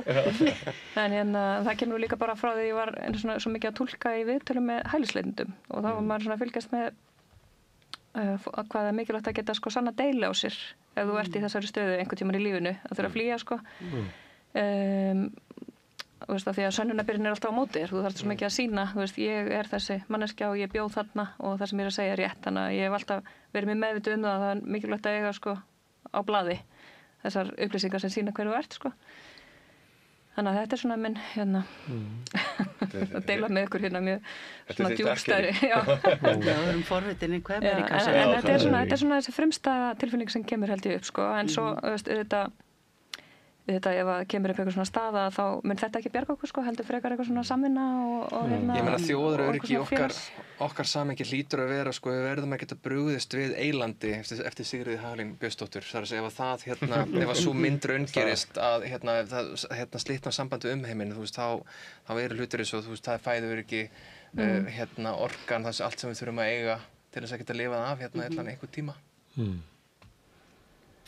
Og kannski er þetta einmitt málið, þú veist, þú þarft að vera frekar varfærin eins og þegar kemur á Evrópumálum og af hverju að Evrópu þó ekki gengið lengra í að fordæma stríðið og gas og eitthvað svo leiðis að það er eitthvað svona verið að stíga varlega til jarðar, þú vilt ekki rugga bátt með einhvern veginn, þú þarft að alveg hugsa hvert einasta skref. Ég veit ekki alveg á hvað stað við erum í dag, ég vildi samt að við myndum vera svolítið ákveðnir með það alltaf að þegar það er mannslíf þá sé þeir hagsmunir að bjarga mannslífi sterkari en svona einhver efnahagslegt, ég veit ekki, hersum eða eitthvað, ég veit ekki. Maður hefði nú viljað svona árið 2025 þá væri svona framtíðarsýnin bjartari. Já, en svo erum við alltaf, sko, við erum alltaf æfum hagsmuna gæta við þessa þjóð og við þurfum að passa það. Þetta er alltaf einhverju orðin svona dans sem er kannski að pínlítið hættur að snúast fólkið. En sko, pólitíkin í Evrópu er á algjörlega öndverðu meiði við almenning. Það er alveg alveg. Já, mótmæli og annað og þeir sem hafa virkilega svona núna síðustu misserin tekið eitthvað á þessu, er til dæmis verkalýðsfélögin á Ítalíu, það hefur tekið eftir þessu. Þetta er aldrei í fréttum hér. Þetta er risastórt. Já, vorum að samstöðinni, þú voru að fréttum á samstöðinni. Það er bara lokaður inn í einhverju búblum með rúf eða hvað. Ég er bara alltaf í bíó. Vorum við risa Palestínumótmæli, sá ég. Við ættum kannski að vera með svona bulletin í Bíó Paradís, koma með fréttir þar frá samstöðinni, svona fyrir myndir. Já, eða þú getur líka örugglega fengið bara heilt háskólabíó, það ekki tómt. En já, og þannig að almenningur til dæmis, þetta bara almenningur sem tekur þetta upp á sig, lamar samfélagið og þeir líka eru með lykilhlutverk því að það er svo mikið flutningur í gegnum Ítalíu, þannig á Miðjarðarhafinu. Þannig að þetta og þar af leiðandi þeir lamað ítalskt samfélag og fasistarnir á Ítalíu skítrættur að hjól atvinnulífsins fari nú að stöðvast endanlega eða lengri eða eitthvað. Þannig að þeir neyðast til þess að senda herskip eða varðskip með flótillunni sem er á leiðinni, sem eru aðrir almennir borgarar líka notabene.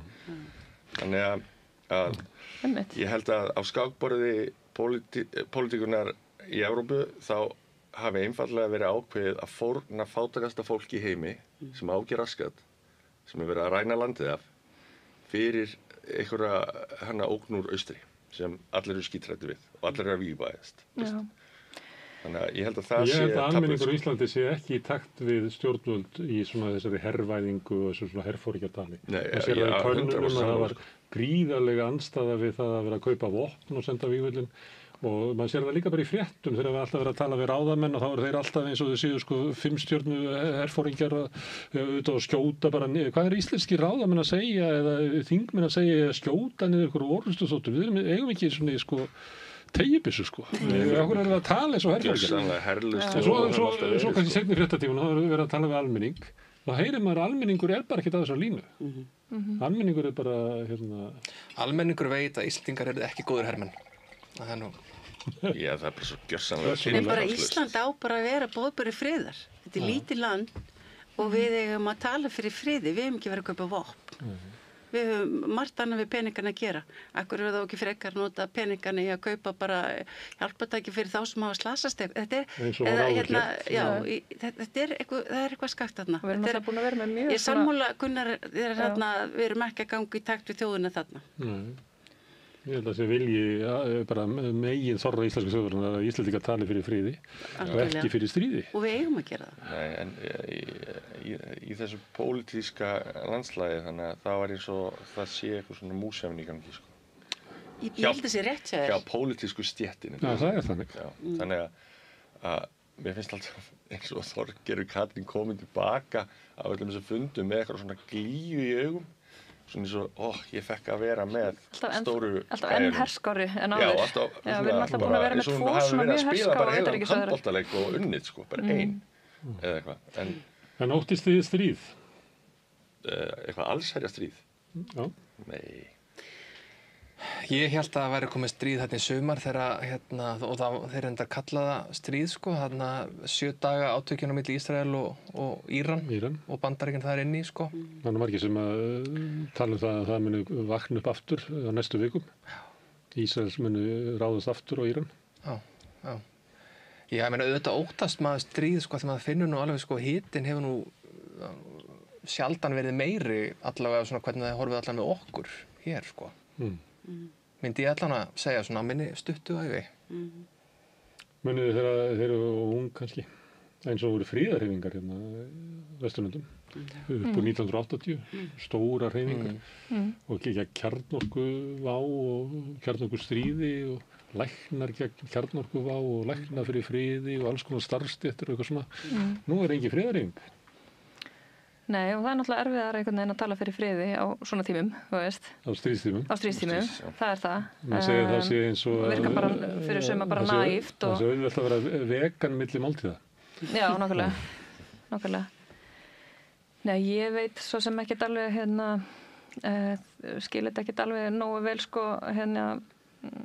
stöðuna þannig séð en varðandi þess að dróna þá var ég nú að vinna með einum manni sem er svona oft svona með svona sérstæðar skoðanir en alltaf áhugaverðar og hann vill meina, eða hans kenning er að þessi drónar í Oslo og Kaupmannahöfn sem hann alltaf hefur ekki tekist að greina, það er ekki búið að greina hvaðan þeir komu og bara svona grunur að þetta sé frá Rússum en hann vill meina að þetta sé bara frá NATO-ríkjum og sé tilgangurinn sé einmitt að réttlæta vígbúnaðinn og náttúrulega aukin útgjöld í vígbúnað sem eru þetta alltaf pólitískt erfitt, þú ert að taka peningan úr einhverju öðru, úr félagslegu kerfinum okkar til að kaupa vopn, sofa til þessi peninga og það veldur óróa og svo framvegis þannig að og það svo sem alveg dæmi þetta í sögunni, sko, þú veist, einhverju svona falsar... Ríkistingsbruni. Já. Þetta ekki alltaf eins og okkur sagt, eins og til dæmis þegar Nord Stream var sprengt upp, þá var verið að halda því fram að þetta við rússar og endalausar ræður haldir það að við þurfum að gæta að okkar sko, köplum og þessu tóti að því að rússarnir verið að sprengja allt svona. Nú bara að vita að þetta voru Úkraínumenn, líklega með stuðningi Bandaríkjamanna sem gerir þetta. En ég sé ekki neina sérstaklega umræðu það sko. Það bara eitthvað svona málaferli fyrir einhverjum héraðsdómstól í Þýskalandi sem verið að rétta yfir sakborningum sem sprengdu þetta.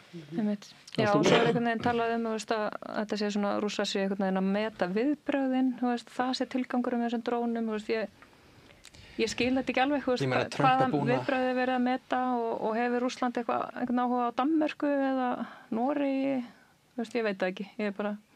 En Trump búinn að segja að það verður bara komið ljós hvort að 5. greinin verði virkjuð. Það er 5. grein NATO-sáttmálan sem að ein þjóð, eða sérst árás á eina þjóð jafngildi árás á þær allar.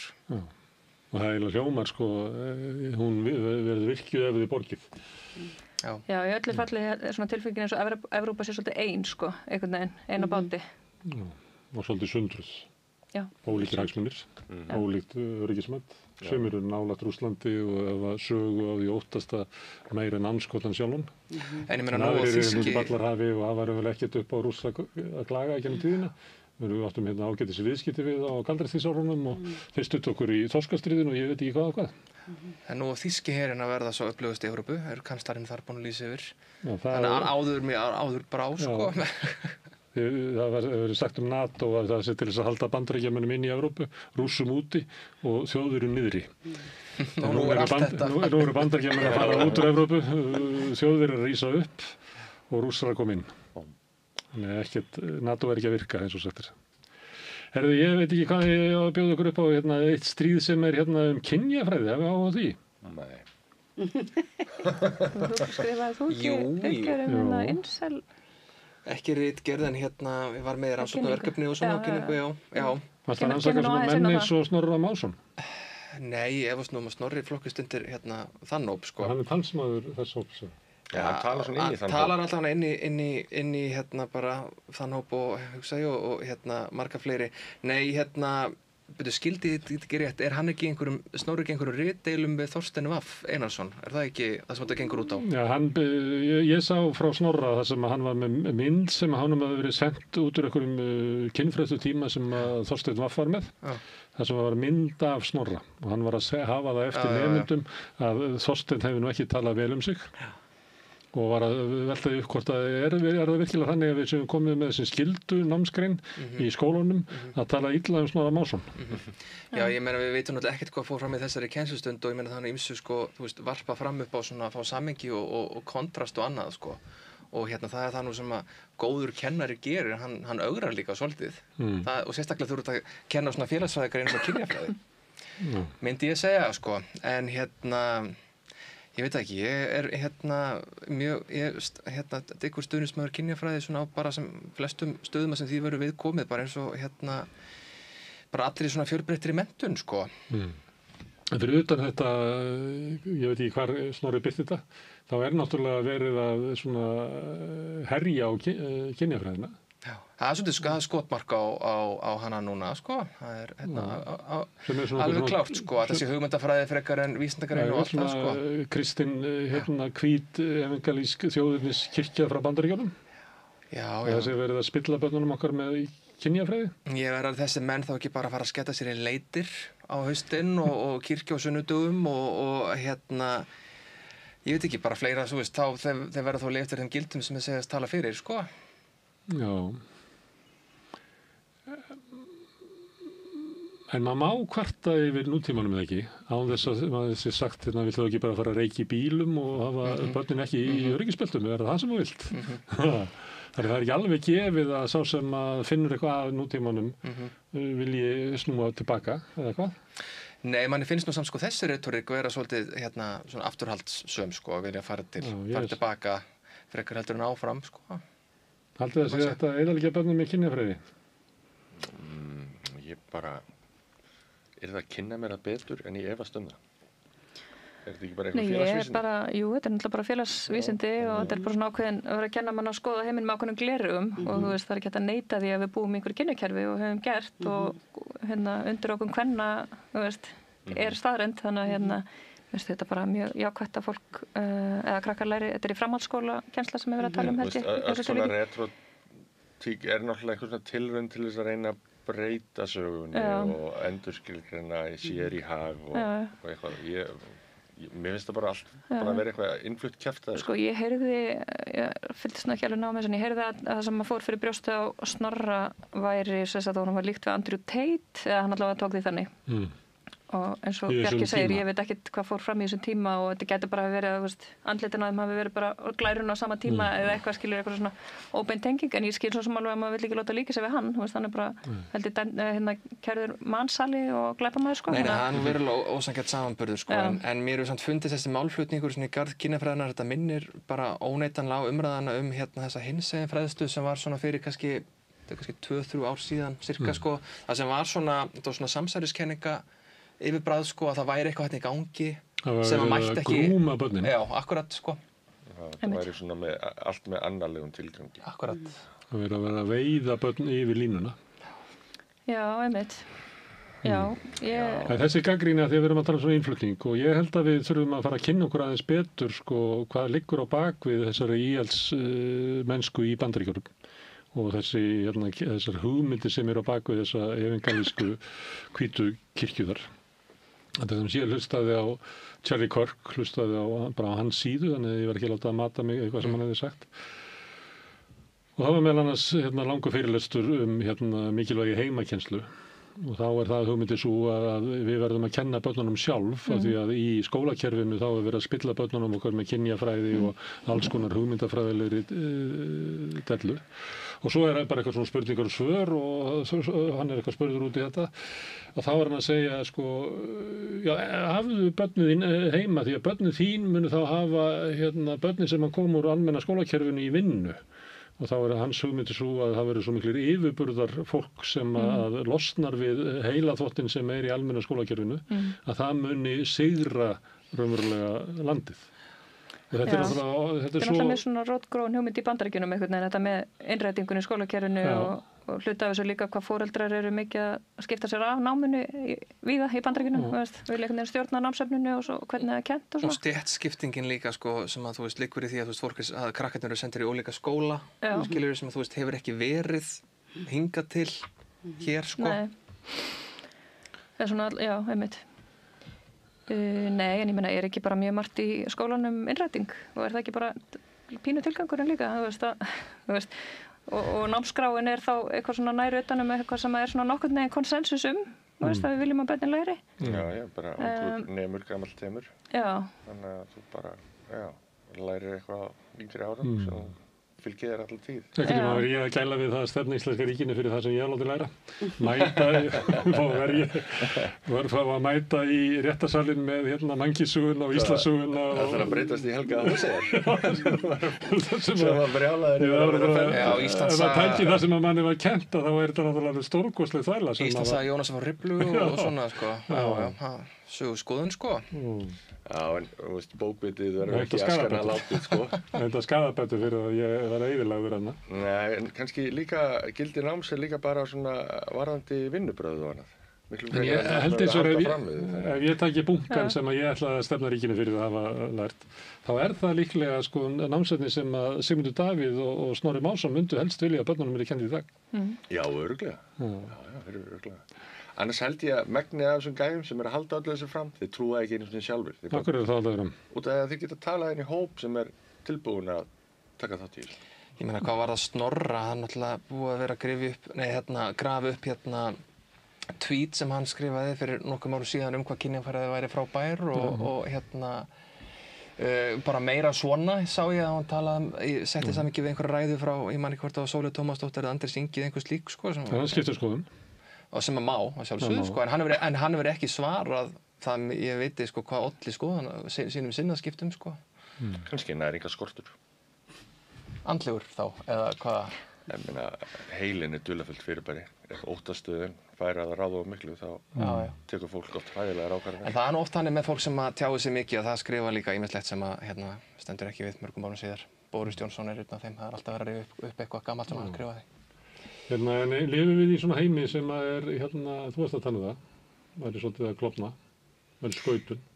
Já, en þá þurfum við að fara að afskauta heiminn og svolítið bara tala fyrir mér umburlendi. Mér finnst þetta með Evrópa, ætti að taka saman höndum núna, ég veit ekki hvernig við gerum það, en við verðum að sko hætta ala á hatri og hætta að tala niður aðra og ala á fordómum, við verðum bara að gera það. Skólarnir okkar er eitt tæki til þess og þá kennar þetta svo mikið í þeim, Brenda. En til dæmis, börn eru til dæmis ótrúlega umburðarlynda verur og svo komum við fólkið sem erum að slást að hafa sem mest, fá au pair og fá matinn í gegnum holt og allt þetta. Þetta er það sem unga kynslóðin okkar að fá, bara guð mig góður. Þannig að við verðum eiginlega bara svolítið að fara að snúa við. Eiga samtali þetta er bara ekki góðu staður til að vera á. En vandamálið er bara fullt að liða úti sem til í að rækta þennan. Já, við verðum bara að vera kill it with kindness. Við verðum bara að fara að vera þarna bara og segja bara, ok, þetta komið gott. Það líður engum vel í þessu. Nei, en þetta er hinn eilífa barátta. Já, en sko það góða sérar alltaf, var það ekki þannig? Ég hef ekki viss það hvað fer eftir í hvaða myndu horfur á. Já, ég veit það, þetta er kannski eitthvað útópist hjá mér allt þetta, en mér finnst kannski bara... Kannski á endanum, en á endanum, hvort við viljum býða. En við megum ekki taka þátt í allir þessi fordómar og allt sem er að koma upp núna. Hvernig ætlum við að stoppa þetta af? Við þurfum að finna leiðir til þess að, eins og ég sagði áðan, já, ok, ég vil samræmt próf, ok, þá er Gunnar Smári búinn að setja mig hægra megin, en ég vil líka gjaldfrjálsar máltíðir í skólum, nú þá er ég komin vinstra megin. Þetta þarf svolítið að hætta. Við þurfum bara, að taka upp góða skoðanir eða eitthvað sem gerir hlutuna góða fyrir fólkið okkar og börnin okkar og bara læra að geta tekist án þess að það sé kom einhver rofningur á milli. Ég bara virði þig fyrir að við séum sammálum að vera ósammála. Okkur skortir þessu umræðuhefð. Já, hún er bara farin. Það er alltaf bara annarkvort ertu með og móti og það er sérstaklega erfitt á þessum tímum Trumps, þar sem hann hefur verið meitt löglegt, svona legitimæsað fantaskapin. Já, og akkur er svo Gunnar Smári sagði, akkur er Evrópa ekki segja bara hættu þessu. Akkur er enginn þarna. Við Ísrael? Nei, bara við Trump. Ég meina, það er enginn að segja við hann. Mótmæla honum. Þú ert bara ekki hættu þessu. Það er enginn einhvern veginn. Kannski gerum við ráð fyrir því að það vilji allir að auki jafnrétti. En það bara er ekki þannig. Það er fólk sem að segja það að auki jafnrétti hefur ekki skilað okkur betra samfélagi. Það er auðvitað jöfnuður, við kannski höldum það því að við ólumst upp á eftirstríðsárunum að það sé svona sameiginlegu vilji alltaf að gera það. En það er bara komið í ljós, nei, aukin jöfnuður er ekki gott markmið í samfélaginu. Við erum ekki að styðja þá sem standa veikt eða fátækir því þá erum við að eyðileggja samfélagið okkar með því að ýta undir aumingjaskap. Það sem við erum að gera til þess að byggja gott samfélag, við erum að styðja þá sem eru sterkir og leyfa þeim að nota vald sitt því að þannig búum við til sterkt samfélag. Þessi sjónarmið eru til þess að ríkjandi ríkisstjórn Trump og þessi sjónarmið eru bara út allt. Sem er ekkert það að við eigum að fara að stefna einhverju meiri mildi eða samhygð eða þetta er bara fyrir okkur. Jú, bara víst að vera að fara í þá. Og við eigum að leiða og við eigum að vera fordæmi. Við eigum að leiða með fordæmi. Og við eigum að trúa það góða og ég er alveg vissum að það verður einhver viðsnúningur bráðum. Ég meina þetta er bara þessi neikvæðni og fordómar þetta er alltaf springu upp og þá dettum við, lendum aftur í jörðinu og förum bara að hlúa okkur sjálfum. Þannig að þetta eins og allt annað er líka sveiflukennt. En við náttúrulega líka búum við svo svakalega svona einstaklingshyggju þannig að eins og við erum að nefna einhverja friðarhreyfingar og eitthvað svona frá 7. og 7. áratugnum. Það er bara allan tími. Já, en sjáðu líka bara börnin okkar, þau eru til dæmis að horfa alltaf fréttir en við, þau eru að horfa TikTok og þau eru bara með alltaf að mynda öllu sem er að gerast.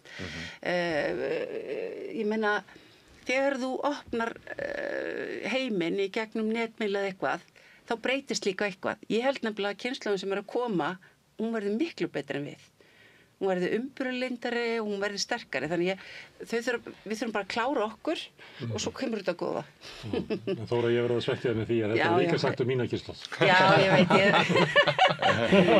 Nei, en ég meina, ef ég held áfram bara að vera reið út í samfélagi, þá get ég ekki látið gott að mig leiða. En þetta ekki rétt sem Árni að segja sambandi við einstaklishyggjuna, að fríðarhreyfing nútímans í einstaklishyggjunni er ekki það að fara og búa til mótmælastöðu eða berjast fyrir friði fyrir alla. Ég slekk bara fréttum fyrir mig. Jú, ég hef gert segum það. Er þetta ekki svona ekta einstaklishyggju friðarhreyfing? Ég er bara slökkt á fréttum. Já, það er út allan að fá, eins og segir, fá frið fyrir mig. Eða verið bara í einhvern kliktivisma sko, en það verður nú samt að segjast að það hefur nú skapað samt talsverð hreyfing til dæmis í kringum þjóðamorð og Gaza. Það er þjóðarmorð til. Já, en sko, það sem gerir þessum verkum, þú veist, hvað heldur að margir hafi komið að skipulagningu þessara mótmæla á Íslandi, skilur, og mætt og annað, þú veist, þetta er umtalsverður fjöldi fólk, sko. Já, en eins og ég segi, það við mælikvarðin er samt helviti dramatískur, sko. Já. Það er bara að vera að slátra fólki í beinni, sko. Þannig að ef það reisir okkur ekki. Það er svona Þóra að segja að þú ítir mannskepnunni nógu langt að þá svarar hún, bregst við. Þú veist, maður getur verið bjartsýnn í verkalýðshreyfingum, maður getur horfa á hvernig niðurbrot verkalýðshreyfingunni í Bandaríkjunum maður hryllingur, en þá sér maður líka kannski verða til öfluga verkalýðshreyfingu inn í McDonald's og Amazon sem eru sumuleyti bara róttækari en verkalýðshreyfingi sem við erum með. Að sumuleyti getur maður fengið þessa trú að ef þú pínir mannskepnuna nógu mikið, þá rís hún upp á endanum. En segir okkur það ekkert, sko. Ég trúi því bara almennt ekki að fólk sé alveg saman það þótt eitthvað sé okkur lágmarks launum og eigi ekki mat fyrir börnin sín. Ég bara trúi ekki að það sé bara fólk sem hugsi þannig. Og þá ætla ég bara að biðja fyrir því. Þegar ég segi svona, en nei, þetta byrjar líka fyrst og fremst hjá okkur sjálfum sem foreldrum og uppalendum hvað við erum að að kenna börnunum okkar. Þetta byrjar allt hjá okkur sjálfum. Þannig við verðum að fara einhvern veginn að ýta okkur í þá átt að ég heyrði góða vinn minn, hann sagði daginn, ég fór á mótmæli og vinir minni litu mig hotnu. Þessi stemming þarf að hætta, skiljiði. Við þurfum að vera bara umburðarlynd fyrir öllum. Við þurfum að taka ákvörðun að þó ég sé hreyfum samræmdu prófum, þá ætlum við samt að vera vinkonur. Skiljiði, við verðum að hætta að ala á þessu. Ég bara, svo sé framtíð fyrir fólkið okkar og börnun okkar. Svo verðum við líka að vera góð og ekki kaupa volt, nei. Svo við verðum að vera virki í samfélaginu. Það er rétt. Og við verðum að styðja það sem er gott, vinna gegn því sem er ekki gott. Við verðum að láta fólk vita afstöðu okkar.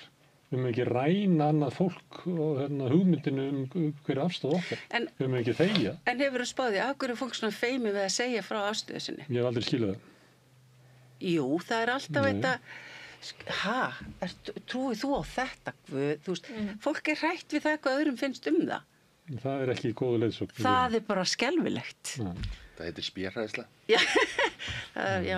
Við eigum að búa í samfélagi sem við viljum heyra sjónarmið allra. Algjörlega, og við eigum að fagna því að við séum ekki alltaf sammála. Og við eigum ekki að ræna öðrum að heyra sjónarmið okkar. Nei, en við eigum líka að fagna ef við séum ekki alltaf sammála, við getum þá tekist á. Blessunarlega, það var hryllilegt að búa í heimi þar sem að vera eintómur Gunnarsmál. Já, eða bara eitthvað svona Echo, eða Þóra, Jesús.